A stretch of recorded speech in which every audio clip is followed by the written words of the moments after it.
What can hands tell us about a person? I'm catching up on Witch Hat Atelier, and there are so many great details worthy of pointing out, from the world building to the technical animation. What a legendary step up from the impeccably named studio Bug Films. It's a bug-eat-bug world out there. For what is only their second full anime production, following the historic fumble that was Zom 100. But today I want to talk about one small theme that just keeps popping up: the attention shown to hands. Hands are the second most expressive feature in a person, ranked below eyes and just above kneecaps, of course, so close-ups of characters' hands to illustrate their emotions, like this one where a got clenches hers in frustration when she assumes she won't be able to take the next exam anytime soon, and it inexplicably sounds like her skin is made of latex, are pretty common in animation and even sometimes in live action. But hands are especially instrumental to this story, so it makes sense for them to get even more special attention through storyboarding and animation, even beyond what's there in the original manga. So let's break it down and see what hands can tell us. Welcome to Slam Jam.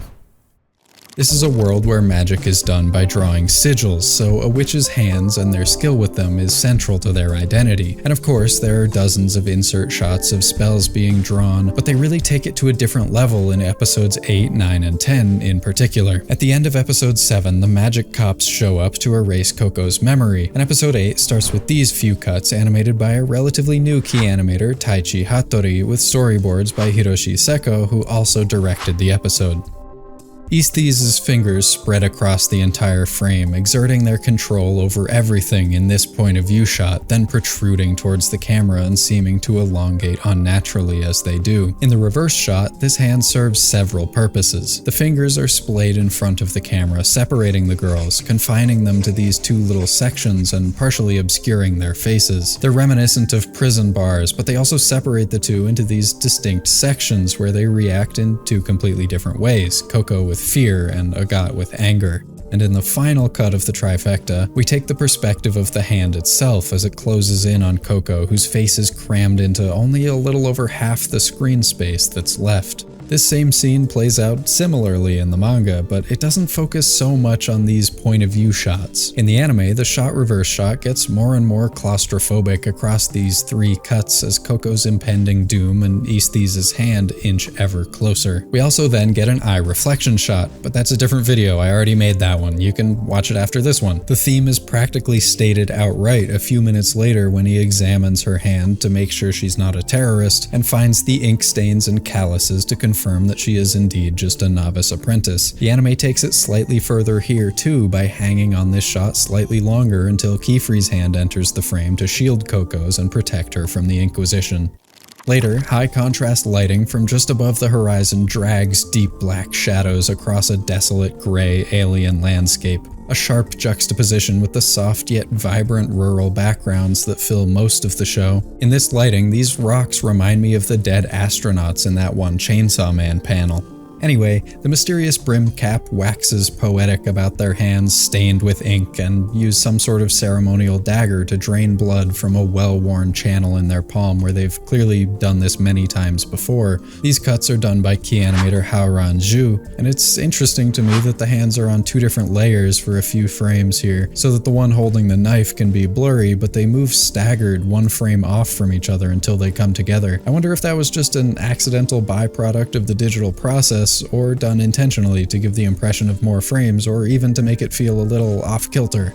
Hands have already been established as a representation of a person's essence, so the imagery of draining blood from an ink-stained palm becomes even more significant, like a perversion of the art. The following episode is a hands bonanza, starting simply with this close-up of Coco nervously doing Kevin O'Leary hands while she thinks about her future. Sorry, that was inappropriate. I shouldn't bring him into this. But the main event, and the scene that prompted me to make this video, was Qifrey's confrontation with the brimmed hat, animated primarily by... Is that Master Qifrey himself in his signature socks and sandals combo? No, look again. That's local tall white guy, perfect for dressing up in a cloak and putting in front of a camera, Hovardale. This scene actually follows the manga panels fairly closely. There's an entire mini-narrative here that plays out almost wordlessly through hands alone. I mean, this page has 4 hand panels and only 1 face. After some quite cool effects and action animation, Dr. Eyeball suddenly appears to snatch the ink vial from Qifrey once he's sufficiently waterboarded. The harsh overhead lighting defines the the angular shapes of their hand in this cut where they crush the vial. If we continue to think of the hand as a symbol for the person as a whole, this demonstrates both the immense strength to crush such a small, thick glass bottle and disregard for the well-being of the hand itself as blood spurts out along with the glass shards. Now Qifrey reaches out to try to grab the mysterious figure before they vanish. The camera tracks his hand as it stretches close, even intermingling with the almost finger-like tassels at the bottom of the robe, and hangs there in anticipation for a tantalizing 10 frames, only for the tassels to dematerialize just as he tries to grab them, and having exhausted its last bit of energy, Qifrey's hand collapses to the ground, now animated on ones, and the camera stays locked on to this close-up. When it does hit the ground, his fist loosens, and I love the physics of how it bounces limply from the wrist and sends a wave up his arm towards the elbow off-screen. After a brief pause in defeat, Qifrey starts to drag his hand back towards himself, and it gradually forms back into a fist and rotates toward the camera for the first time as he swears not to give up. Only then do we return to a wide shot. That was 15 entire seconds of one continuous close-up cut of a hand. That may not sound like a lot, but if you actually time out the cuts between similar shots in almost anything, you realize that it really is. Honestly, I think if you played out this scene without any spoken words whatsoever, it would work just as well, maybe better. Finally, we return to whatever this place is, and the brimmed cat tosses the weird sigil coins in a blood-stained hand and suddenly snatches them from the air with a violence that causes this smear frame. Also unrelated, but I'm obsessed with the clouds in the background of this unfinished layout. One of the best things about the manga is Shirahama's line work and sometimes dotted hatching, which is dense but extremely neat and mimics the style of medieval European woodcut art, and our boy Håvard nailed that style here, even in the puff of smoke when Mr. Eyeball vanishes. I get that they went with a more realistic style, and it'd be annoying to have to work with all these lines, but that doesn't change the fact that I'm furious that this didn't make it into the final product, and I kinda wish they had leaned a little more into that style. Okay, that scene's the most prominent example, but storyboard artist Akira Yamada continues to pay special attention to hands in anime original cuts as the episode goes on, like this mundane moment where Qifrey plucks a medicinal herb to restore feeling to his hand. This is that same animator from the start, by the way.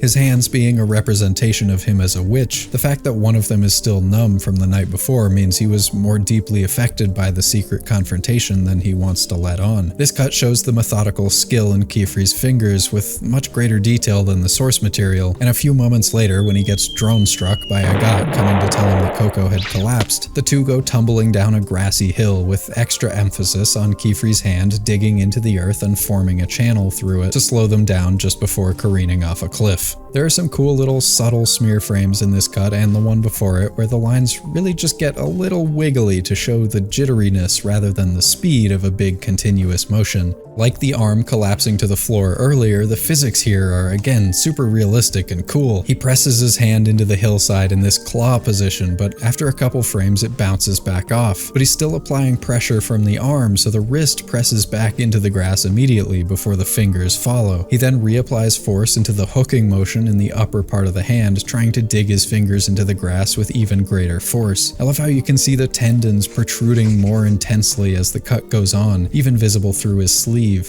People's hands in Witch Hat Atelier can show their strengths and skill, but they can also betray a character's worries and insecurities. In the following episode, at Coco's bedside, Qifrey tells Tarta that sometimes our bodies and minds fail us. He's ostensibly talking about Coco, but in the anime he looks down and clasps his hands in his lap, subtly tightening his grip as he says it, which adds an extra nuance to the interaction. He might be partly referring to Coco collapsing, but you can see that he's really talking about himself, and he seems to know, or at least suspect, that there's more to it than just exhaustion. And finally, when Tarta is later trying to help Coco in Qifrey's absence despite his silver wash, aka complete colorblindness, that prevents him from seeing the difference between unlabeled medicines, he puts his face in his hands, staring down at the 3 vials he's narrowed it down to, and we see his silver eye confined between his fingers, similarly to those shots I started the video with. He gives up for the moment and resigns himself to helping in a simpler way, trying to ease Coco's fever with a damp cloth, and we get this beautiful cut where he wrings out the cloth with the detailed contours of his hands again revealed by the moonlight from the window to the right of the frame. We see his frustration at his disability in this moment, crushing the cloth in his fist, but also his caring nature as a person. There's certainly plenty of beautiful, dazzling action animation in this show, but I think where it really shines is in the care given to subtler character moments and body language, and this very intentional focus on hands that the crew at Bug Films has picked up on traces of from the manga and magnified. There is so much you can learn from looking at a person's hands. Thank you for watching. I should have 1 or 2 more videos relating to this show on the way, so stay tuned for that. And thank you for subscribing, commenting, sharing, hyping, I'm told is a thing if you want. And a big thank you to everyone who generously supports the channel on Patreon and whose hands are somehow as rugged as a coal miner's and as precise as a surgeon's. Smackintosh, Scorpiante, Dodo and Gogo, KDL, Serial Leia Pico, Newtaf, Patrick Davison, Arborix, Jun, Dr. Yellow McSwag, Grav G, Annie, Sammy Z, Nozumi Corgi, Machu Stepek, Juicebox, Bloodsbane, Orwing, Chris Ushi, Triac, Axolotl, and Densha, as well as all the other names you're seeing on the screen right now. See you next time.